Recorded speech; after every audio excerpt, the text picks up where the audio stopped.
Most people get a little bit of success, man. They are able to pay their bills. They're able to buy a car. They're able to live in a decent house. They're able to compete with their high school buddies or their circle of friends, and they're doing okay in that circle of friends.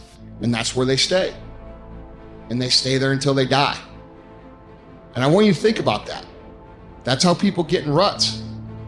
And the only thing difference between a rut and a grave is the depth of the hole.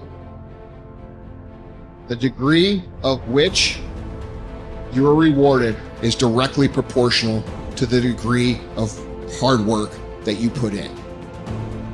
If you just do what you want right now all the time, one of the problems with that is you're going to get yourself in trouble. And everyone knows that. This is why 2-year-olds can't really live on their own, because they're whim predicated with no thought whatsoever for the iterating consequences of that into the future. Because people are self-conscious and can see the future, we have to bind our actions in the present in relationship to our future selves. You have to act now so you don't hurt you tomorrow and you next week and you next month and you in a year and 5 years and 10 years. And that's actually a community of potential selves that extends across time. You sacrifice the whims of the moment, so that's delayed gratification and maybe a definition of maturity. You sacrifice that because it's a better medium to long-term contract or covenant with yourself, but at the same time, that applies to everyone else, because there's no difference between me serving who I'm going to be when I'm 75 and me serving other people. That ethos unites. I'm gonna tell you what people don't want to tell you. Why you stop is because you're lazy. You don't mind getting bad grades in school. It doesn't bother you enough to be mediocre, to be average, to sit around and watch people do great things. You don't mind it. You don't care enough about yourself. When that mind gets relaxed, man, you are it's supposed to be hard, man. It's supposed to be grimy. It's supposed to be gritty. It's supposed to be horrible. It's supposed to be really ugly. I'm supposed to be battered. I'm supposed to be bruised. I'm supposed to be beaten. Your mind has to touch hardship. It's how you start to create the calloused mind. This is how I'm going to grow. I guarantee you, when you do it, nobody can do it like you do it. The problem is you don't hardly do it. You love sleep too much. You love that alcohol too much. You love that substance too much. You love that vice too much. There's something that you love more than yourself, than your dreams, than your goals. Easy never pays well. So if you're thinking that it's just going to be a walk in the park, you're dead fucking wrong. You have to give it every fucking bit of effort and energy you have to pull it off. And you have to work harder than everyone else. Work while they sleep, learn while they party, save while they spend, and live like they dream. In any case, people do waste a lot of time, and they also act counterproductively a lot of the time. Regardless, we do make progress, and we can thrive under the difficult conditions that make up our lives, and we can resist the malevolence that entices us. That's within our power, and we don't know the limits to that. And we also know that it's better to, we all know this, that it's better to live courageously than cowardly. Everyone knows that. That's what you teach people that you love.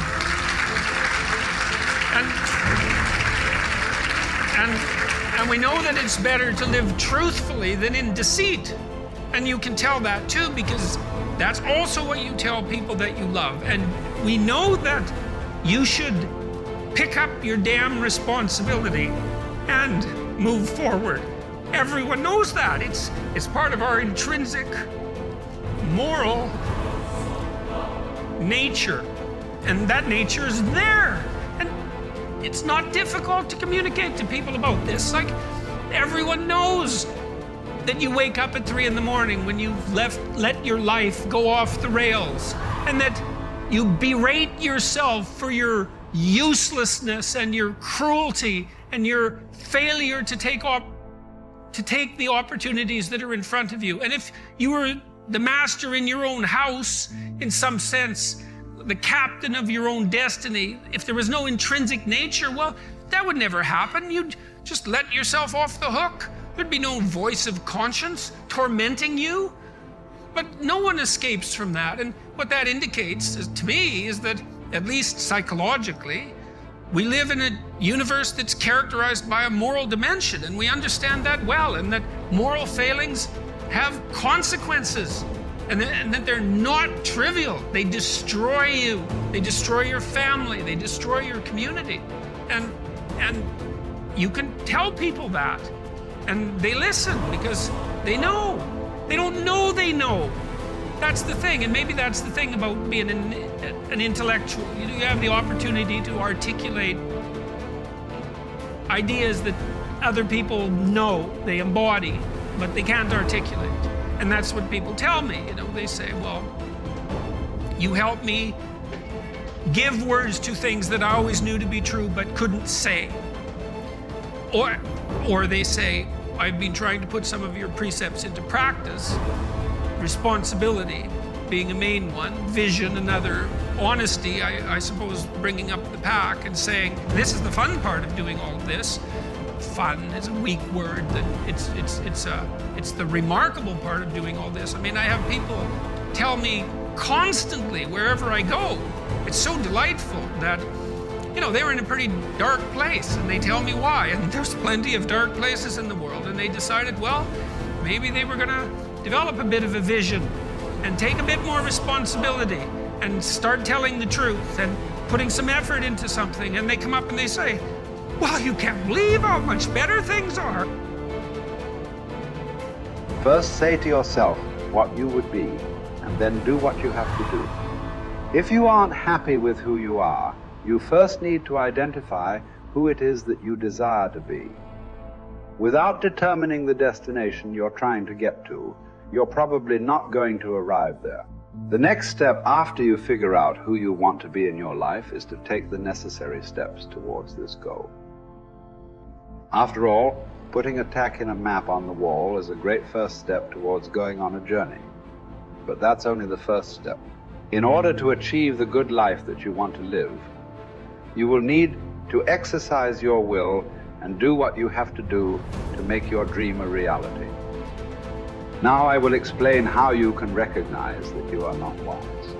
The wise man is full of joy, cheerful and calm, undisturbed.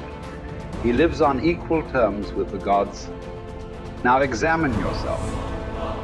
If you are never sad, if no hope disturbs your mind with anticipation of the future, if by day and night the condition of your spirit is even and unvarying, alert and happy with itself, then you have reached the high point of human good.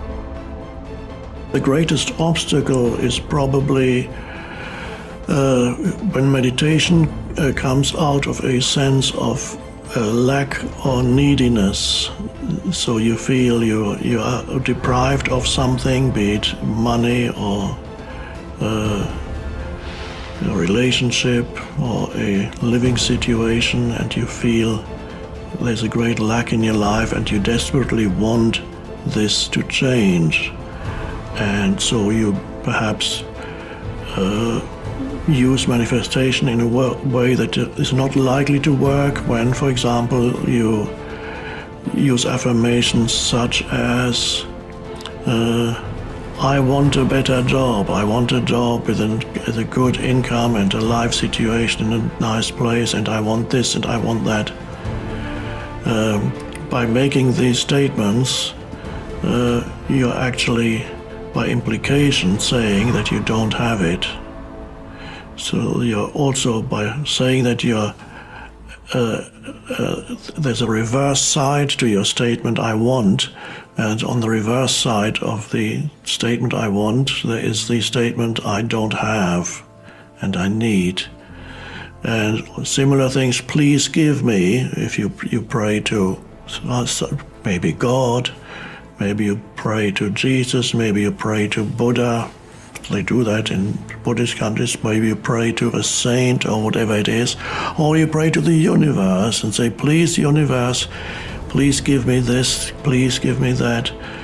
That also doesn't work very well. If it works, it could be accidentally, who knows, but usually that greatly diminishes your power of manifestation, because the manifestation practice arises out of a state of lack or neediness, so there's no powerful manifestation there. The secret of manifestation is expressed in one simple statement by Jesus, and that encapsulates all the books that have been written on manifestation and will ever be written on manifestation. It's just one simple sentence. It says, when you pray for something, believe that it has been given, or that you already have it, and then you will receive it. So the important thing is, he doesn't say believe that you will receive it. He says believe that you have received it. So there, the secret is hiding in that statement, believe that you have received it.